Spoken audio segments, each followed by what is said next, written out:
no debería haber ningún amigo, ningún familiar que te conozca más que tu pareja. La verdad es que sí existe. Es decir, que hay padres y madres, amigos y amigas que nos conocen mejor que nuestras parejas, ¿vale? Y eso es lamentable, porque supuestamente te desnudas física, pero sobre todo emocionalmente con la pareja. No hay relación más importante en la edad adulta que la relación de pareja, porque sobre ella depositamos un factor fundamental en nuestro proceso hacia la plenitud psicológica. En la pareja siempre encontraremos a alguien que representa todo aquello que nos hemos negado a ser y que necesitamos recuperar. En esta ocasión, pues vamos a hablar del amor de la pareja, ¿eh? Y que estamos todos aquí es porque tenemos mal de amores. Algunos más que otros, pero todos estamos un poco en las mismas. y, y casi que en mi trayectoria profesional, si es que se le puede llamar así, ya con los años que llevo en esto, bueno, me toca, por supuesto, como por ser psicoterapeuta, por dedicarme a acompañar a personas, pues me toca apuntar a diferentes temáticas, ¿no? Acerca de la familia, de las profesiones y tal.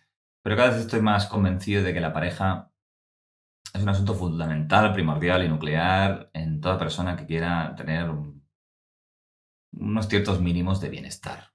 O sea, si tú estás mal en tu matrimonio, en tu relación de pareja, y no consigues afianzar un vínculo más o menos de calidad ahí, que es un poco pues, lo que trataremos de dibujar hoy, pues difícilmente puedes proseguir en este camino que es la vida, o incluso llegar a la última de las fases y decir, joder, qué bien estoy. ¿Sabes? Lo veo difícil. Por mucho éxito profesional que tengas, porque bueno, he acompañado a varias personas que efectivamente tienen mucho éxito profesional, pero están completamente abatidas o se sienten muy solas o muy aisladas, ¿no? Es quizá el principal de los males hoy en día, que son las tasas tan altas de aislamiento, de soledad, y, y que juega, fijaros, ¿no? El otro día, ayer tuve el placer de entrevistar a Francesc Torralba, algunos lo conoceréis. Él es un filósofo y pensador catalán que trabaja en la Universidad de Ramon Llull. Ha escrito más de 100 libros y ha publicado más de 2000 artículos. O sea, el tío sabe algo, ¿no? Y hablábamos de él como profesor universitario. Decía, yo siempre me encuentro pues, a los alumnos, la primera jornada, ¿no? Alumnos de 18 o 20 años. Y yo voy creciendo, ¿no? Voy cumpliendo años, pero los alumnos que me llegan siempre tienen la misma edad, ¿no? Y puedo hacer una comparativa entre cómo son los alumnos de 18 años de ahora y los de generaciones anteriores, ¿no? Y él efectivamente apuntaló un aspecto que muchos señalan que es la fragilidad, ¿no? Esto que llaman la generación de cristal. Y muchas veces incurrimos en atribuir a esos jóvenes una falta de fortaleza o determinación, ¿no? De fortaleza de carácter, carencia de ímpetu o de resiliencia, ¿no? Por decir un nombre más técnico. Em, y lo responsabilizamos de no tener ese tipo de condición, lo cual efectivamente hay una parte en asumir esa responsabilidad. Pero por otro lado, es verdad que los jóvenes también son víctimas de unas determinadas circunstancias o contingencias que hemos construido entre todos durante generaciones y que son fruto, ¿no? Son el resultado de una cultura o una sociedad que propaga unos valores determinados. Y ahí es responsabilidad de todos, ¿no? Entonces, señalábamos un autor que habla mucho de resiliencia, que es Boris Cyrulnik, que es quizá el principal exponente en estos asuntos. Y él decía que esa capacidad esa fortaleza, ¿no? La capacidad de ir asumiendo retos o dificultades sin caerse, ¿no? E ir levantándose, ese tipo de carácter, se logra forjar precisamente por disponer de un apego seguro, de vínculos de calidad y de vínculos significativos a las edades donde corresponde tener esos vínculos y esos apegos seguros.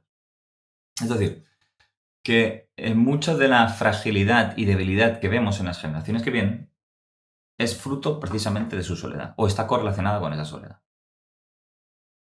Los jóvenes son débiles porque están solos.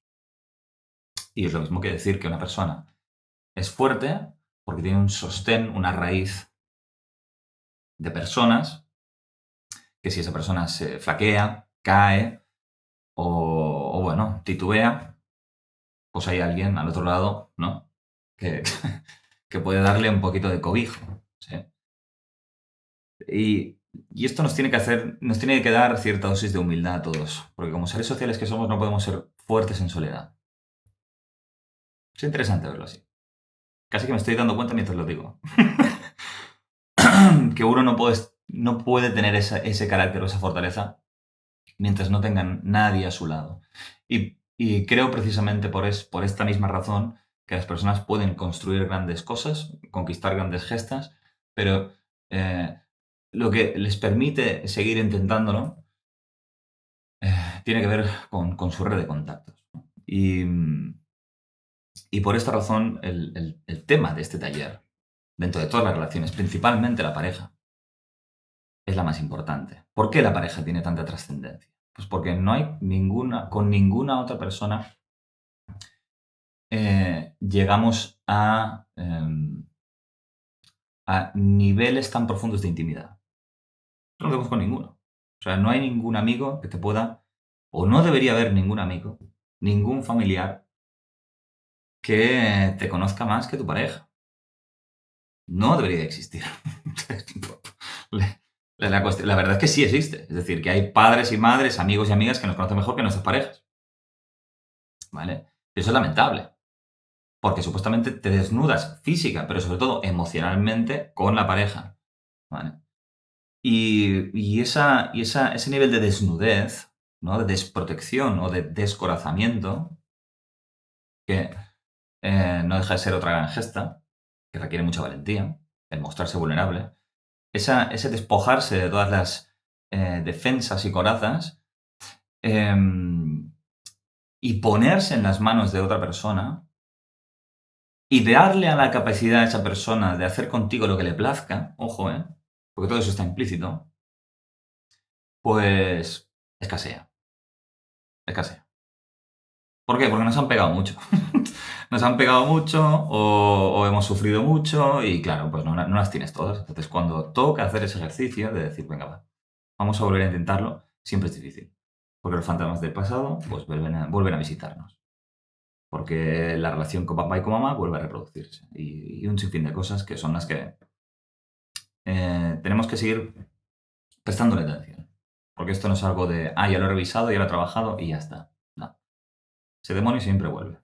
Esos dragones siempre vuelven al acecho en el momento en que pasa algo, se activa algún tipo de situación, activa alguna de nuestras neuronas en nuestra cabeza y volvemos a entrar en el mismo bucle. Y volvemos a sufrir las mismas historias. ¿Sí? Entonces,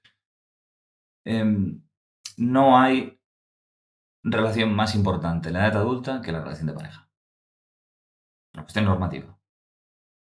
Y la relación de pareja es la más importante porque sobre ella depositamos un factor fundamental en nuestro proceso hacia la plenitud psicológica. O sea, no hay persona que represente más aquello que nos complementa y que necesitamos para llegar a la completitud que la pareja. En la pareja siempre encontraremos a alguien que representa todo aquello que nos hemos negado a ser y que necesitamos recuperar. Entonces, es el principal elemento hacia nuestra plenitud. La concepción antropológica de la emoción es esa. Somos seres humanos en progreso hacia una plenitud psicológica. Y los factores sociales, culturales, nuestra familia, es decir, el entorno, lo que hace es escindir esa plenitud. Es algo normal, es decir, la fragmenta. Y somos alguien muy concreto, con unas características muy concretas, que supuestamente esas características son veneradas por la cultura y son las que tenemos que defender a capa de espada. Pero son características insuficientes. Y la pareja es la encargada de hacernos ver que nuestra identidad es insuficiente, que necesitamos ser más de lo que somos y que queremos ser más de lo que somos. Para mientras más nos lleguemos a ese llamado, menos crecemos, más juzgamos a nuestra pareja. Fijaros, ¿Dónde empieza el rollo este del amor o de las parejas? Pues evidentemente en el enamoramiento, ¿vale? Eh, Fijaros, ¿qué es en última instancia enamorarse? Enamorarse es idealizar a alguien. ¿Sí? Los analistas hablan de ver al dios o la diosa encarnados en una persona concreta, ¿no? De repente se nos aparece Afrodita en nuestra vida y decimos, ¿pero esto qué es? ¿No? ¿Qué está pasando aquí? ¿No? Como cuando Dante, ¿no? En la Divina Comedia, ve a Beatriz y dice, ¿no? Con los ángeles, ¿no? Y las trompetas y la luz, ¿no? ¿Esto qué es? Vale, pues esa divinidad o esa idealización es interesante pararse un momento y analizarla, y decir, ¿por qué sucede? Pero o sea, no en el qué, sino en el por qué, en las razones por las cuales eso llega a suceder en un momento dado. Y curiosamente, el nivel de idealización, ¿sí? Está correlacionado con dos factores, ¿sí? O es proporcional a dos factores, mejor dicho. Uno de ellos es la escisión de nuestra personalidad. O sea, a más sombra acumulada, y a estas alturas todos ya sabéis a qué nos referimos con ese término, a más sombra acumulada, eh, más fuerte es esa idealización y ese enamoramiento. Porque más elementos representa esa persona que deseamos incorporar. ¿Se entiende? A mayor número de elementos proyectados, más necesidad de recuperarlos. Nuevamente, si yo he hecho un trabajo previo de autoanálisis y autoconocimiento, si yo he ido desvelando del inconsciente a la conciencia ciertos aspectos de mi sombra, y ya los reconozco como parte de mí, mis proyecciones van a ser menos intensas, aunque van a seguir existiendo siempre. ¿Sí?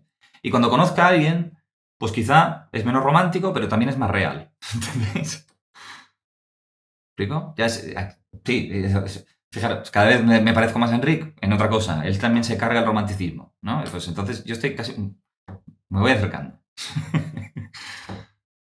Es un poco así, es decir, o sea, nuevamente el amor no tiene nada que ver con el enamoramiento.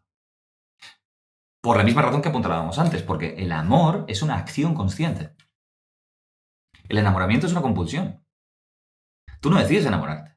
Ni de quién, ni de qué manera, ni qué haces cuando... O sea, eso es algo que te sobreviene. Por lo tanto, ¿qué nivel de virtuosidad tiene el enamoramiento? Ninguno. Porque no tienes ningún tipo de margen sobre eso.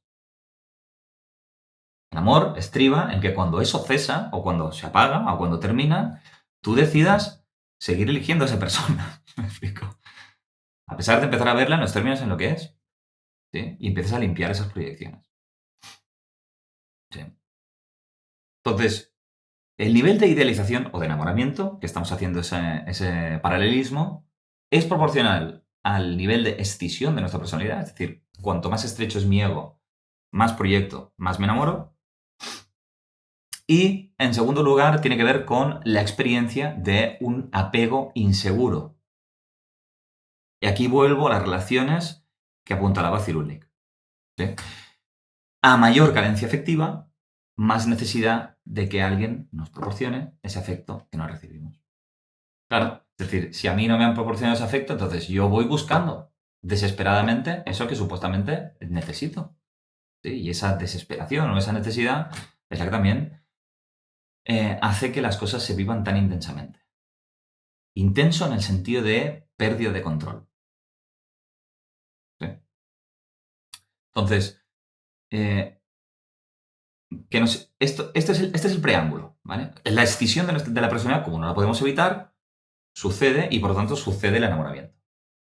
Ahora bien, a partir de ahí, si bien empezamos a ver el dios o la diosa inicialmente, eso al cabo de un tiempo, pues termina siendo del dios al tirano, de la diosa a la bruja, ¿no? Se produce nuevamente, en términos analíticos, lo que es la ambivalencia del arquetipo. La cara B de la gente. ¿Sí? Eso es similar a una caída como la que sufre Ícaro acercándose al sol. Es algo parecido a eso. O sea, mitológicamente esa caída tiene mucho que ver con la caída de Ícaro, ¿no? Que primero está, pues eso, cegado por esa luz, ¿sí? Por esa pureza, y luego, pues resulta que no era para tanto, o que era más peligrosa esa luz de la que supuestamente creía inicialmente, ¿no? Y se queman las alas y cae, efectivamente. Entonces, en ese proceso de caída, la caída, que nuevamente, o sea, ¿qué es la caída? Es, pues, los problemas de que tenemos con esas personas. O sea, hablando en términos mundanos es conflictos, problemas, desavenencias, discusiones, ¿sí? Eh, ahí es donde empieza el amor, ¿vale? Ahí es donde empieza el amor. El amor en tanto acción voluntaria y consciente de cuidar, de respetar, de responder y de conocer a esa persona y de conocerte a ti. ¿Entendéis? Son acciones maduras. O sea, una persona inmadura no puede amar.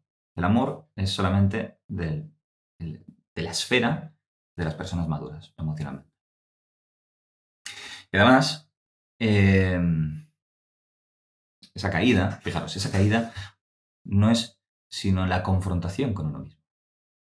Y la necesidad que tenemos nosotros de empezar a cambiar, en lugar de proyectar todos esos atributos a la otra persona. La persona y yo no puedes sostener parte de lo que somos. Tenemos que asumir la responsabilidad de dejar de proyectar y decir, eso también soy yo. Aunque me cueste verlo. Y aunque me genere rechazo.